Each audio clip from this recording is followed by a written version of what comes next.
हम बाउंड्रीज़ पे बात कर रहे थे और फिर मैं भूल गई कि हम बाउंड्रीज़ पे बात कर रहे थे क्योंकि मुझे अब याद आ गया। So let's talk. पार्ट 2 में मैंने ये बताना था कि हम बाउंड्रीज़ बनाते किस तरह से। सो बाउंड्रीज़ बनाने के लिए मैंने उस चीज़ को थोड़ा सा शॉर्ट लिस्ट किया है। There are 3 C's that all of us should know: communication, consistency and consequences. So boundaries बनाने के लिए बहुत ज़रूरी होता है बाउंड्रीज़ का कम्युनिकेट करना। आप जब तक सामने वाले से कम्युनिकेट नहीं करेंगे, उसको कैसे पता लगेगा कि आप एक बाउंड्री बनाने की कोशिश कर रहे हैं या कोई बाउंड्री भी है। फॉर एग्जाम्पल, मैंने आपको सेशन का टाइम दिया हुआ है 12 बजे का, आप सेशन के लिए आ रहे हैं 3 बजे। अगर मेरे पास वो स्लॉट अवेलेबल है तो मैं आपको केटर कर लूँगी, लेकिन मैं उस दिन एक बाउंड्री सेट करूँगी कि I prefer patients coming on time because it shows that you respect my expertise and competency and also my time.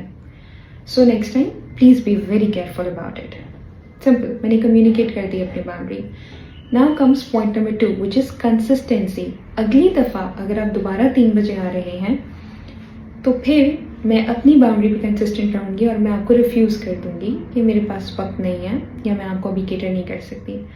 अगर मैं उस दिन भी आपको केटर कर दूं और ख़ुद ही अपनी बाउंड्री की रिस्पेक्ट नहीं करूँगी तो आप कभी भी मेरी बाउंड्री को रिस्पेक्ट नहीं करेंगे। और तीसरी दफ़ा अगर आप दोबारा 3 बजे आते हैं तो मैं आपको आपके सेशंस को टर्मिनेट कर दूँगी, मैं आपको केटर नहीं करूँगी। इस चीज़ को कॉन्सिक्वेंसेस पुट करना कहते हैं, यानी कि आप सामने वाले के एक्शन की बेसिस पे मोस्ट अप्रोप्रिएट कॉन्सिक्वेंस उसके ऊपर रख रहे हैं ताकि वो ये रियलाइज़ करे कि उसने आपकी बाउंड्री को ब्रेक किया है। अपनी किसी भी रिलेशनशिप में, चाहे वो मियाँ बीवी का है, बहन भाइयों का है, 2 दोस्तों का है, स्टूडेंट टीचर का है, महज दुनिया का हर रिश्ता, उसमें बाउंड्रीज़ का होना बहुत ज़रूरी होता है। अदरवाइज़ उस रिलेशनशिप में रिस्पेक्ट का एलिमेंट नहीं रहता है।